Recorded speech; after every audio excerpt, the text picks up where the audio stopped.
அம்மாவின் மறைவிற்கு பிறகு அனைத்து இந்திய அண்ணா திராவிட முன்னேற்ற கழகம் பல்வேறு சோதனைகளையும் பல்வேறு இன்னல்களையும் அடைந்திருந்தது. ஏன் கட்சி இரண்டாக பிளவுபட்டது, சின்னம் முடக்கப்பட்டது. ஆனால் இன்றைக்கு அம்மாவுடைய ஆசையோடு இன்றைக்கி அனைத்து பிரச்சனைகளையும், அனைத்து சோதனைகளிலும், அனைத்து சதிகளையும் முறியடித்து இன்னைக்கு எஃகு கோட்டையாக கழகத்தினுடைய பொதுச் செயலாளர் எடப்பாடியார் தலைமையில் மிக எழுச்சியோடு இன்றைக்கி அனைத்து இந்திய அண்ணா திராவிட முன்னேற்ற கழகம் இன்றைக்கு வீரநடை போடுகிறது. அன்றைக்கும் சொன்னோம், பல்வேறு காலகட்டங்களில் நீதிமன்றங்களையும் சொன்னோம், இப்போதும் சொன்னோம். இது ஒரு மிகப்பெரிய ஒரு சூழ்ச்சி. அனைத்து இந்திய அண்ணா திராவிட முன்னேற்ற கழகத்தை பிளவுபடுத்தி உள்ளிருந்தே கெடுக்கும் நோய் என்பதைப் போல முதலே தர்மயுத்தம் என்ற பெயரிலே இந்த கழகம் அம்மாவின் மறைவிற்கு பிறகு ஓரணியிலே எந்த பிளவும் ஏற்படக்கூடாது, கழகத்துக்கு எந்த சேதாரம் ஏற்படக்கூடாது என்று அன்றைக்கு அம்மா உயிரோடு இருந்தபோதே இன்றைக்கு நியாயம் தர்மம் பேசுகிற ஒருவர் அன்றைக்கு என்ன சொல்லியிருக்க வேண்டும்? இல்லை, அம்மாவை முதலமைச்சராக அடக்கம் செய்துவிட்டு நான் பதவியேற்றுக் கொள்கிறேன் என்று சொல்லியிருந்தால் அவர் பெரிய மனுஷன். ஆனால் அன்றைக்கு பதவி ஆசை, பதவி வெறி, யாரோ சொன்னார்கள் என்று, யாரோ சொன்னால் கூட இவருக்கு எங்கே போய்விட்டது. அன்றைக்கு இரவோடு இரவாக எல்லோரிடம் கையெழுத்து பெற்று பதவி ஏற்றுக்கொண்டார், முதலமைச்சராக பதவியேற்றுக் கொண்டார். பிறகு அன்றைக்கு அவருக்கு யார் எதிரி? அவருக்கு தேவைப்பட்டால் நண்பர்கள், தேவைப்பட்டால் எதிரிகள், இல்லை என்றால் துரோகிகள். அவருக்கு பதவி கொடுத்தால் நண்பர்கள், பதவி இல்லை என்றால் அவர்கள் துரோகிகள் என்று சொல்லி காலத்துக்கேற்ப, நேரத்துக்கேற்ப, சூழ்நிலைக்கேற்ப பச்சோந்தி நிறம் மாறுவது போல் அப்போது நிறம் மாறிக்கொண்டிருந்த ஒருவர். நாங்கள் சொல்லி கொண்டிருந்தோம், நாங்கள் சொன்னோம், பல காலகட்டம் பல வேலை சொன்னோம், பல நேரத்தில் சொன்னோம். இவர்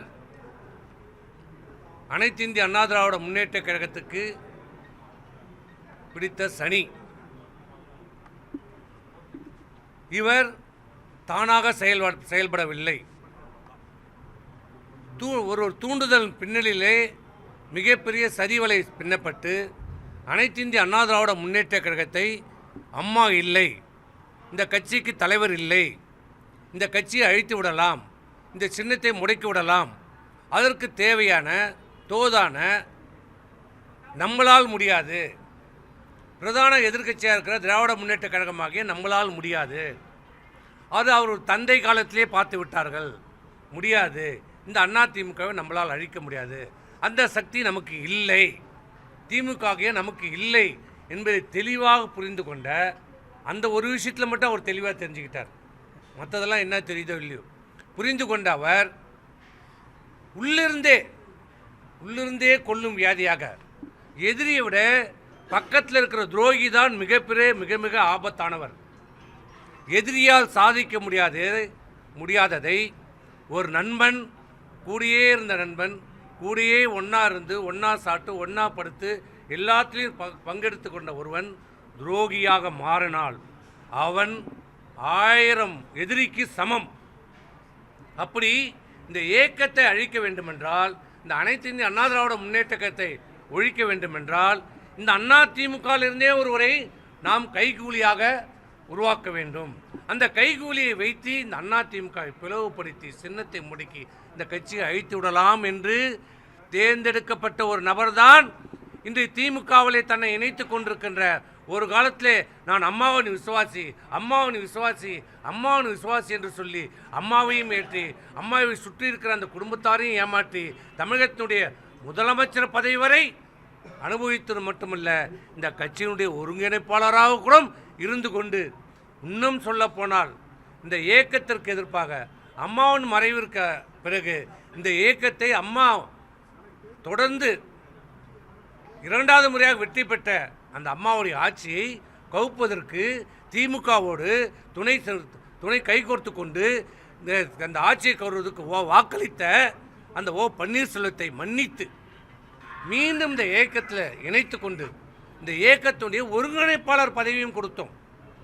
அதன் பிறகும் இந்த இயக்கத்தை முடக்குவதற்கு இந்த திராவிட முன்னேற்ற கழகத்தோடு கைகோர்த்து கொண்டு சரி செய்து இந்த இயக்கத்தை அழிப்பதற்கு ஒவ்வொரு கட்டத்திலையும் ஒவ்வொரு காலகட்டத்திலையும் பல்வேறு நடவடிக்கைகள் எடுத்தார். இந்த இயக்கத்தை விடாமல் இருப்பதற்காக முடக்க நினைத்தார்.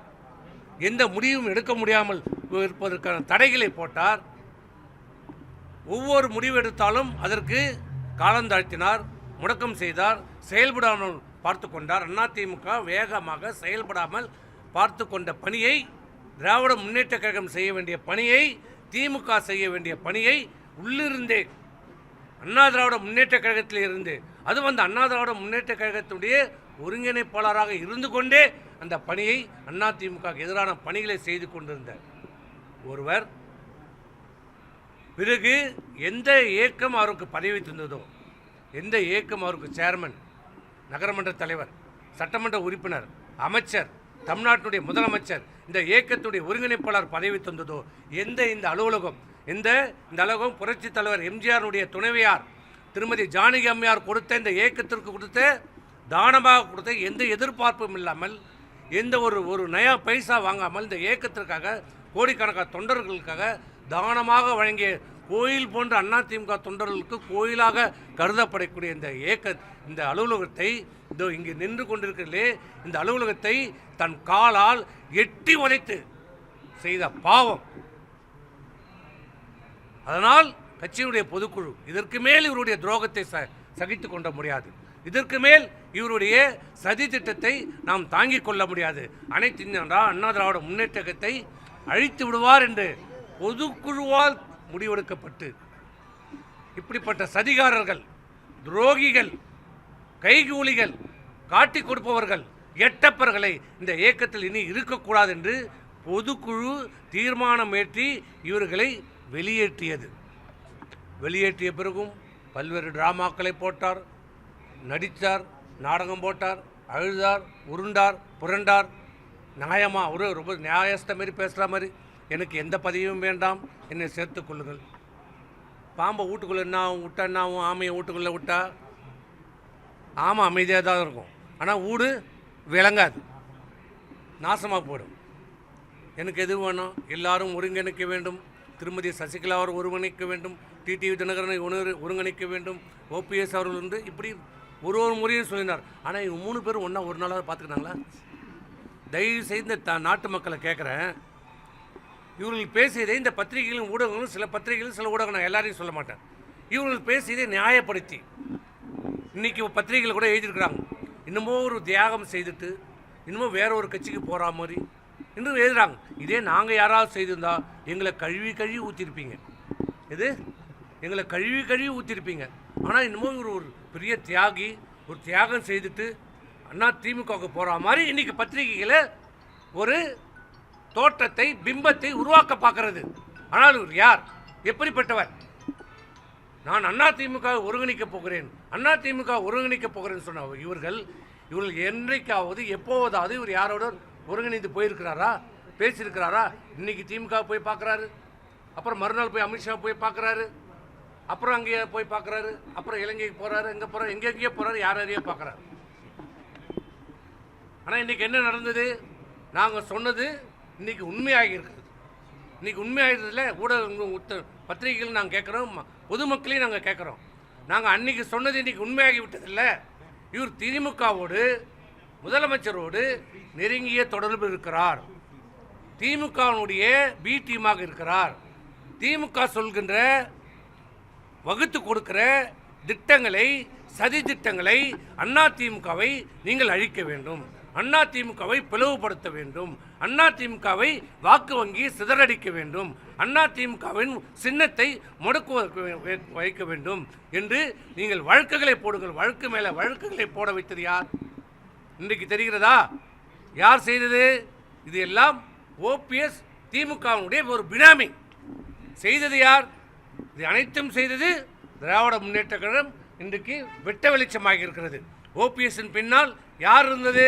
திமுக, திமுகவுடைய தலைவர். இதுதான் உண்மை. நாட்டு மக்களுக்கு இன்றைக்கு துரோகம் தோலுரிக்க காட்டப்பட்டிருக்கிறது.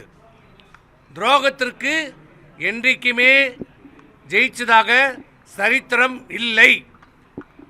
ஒரு விதத்தில் நாங்கள் அதிமுக இன்னைக்கு எல்லாரும் இன்னைக்கு தான் எங்களுக்கு பொங்கல், தீபாவளி. ஏன்னா இப்போ நாங்கள் 2026 தேர்தலை வெற்றி தேர்தலை எதிர்நோக்கி கொண்டிருக்கிறோம். எங்களை கொஞ்சம் நெஞ்சம் பிடிச்சிருந்த சனி இன்னையோட விட்டது.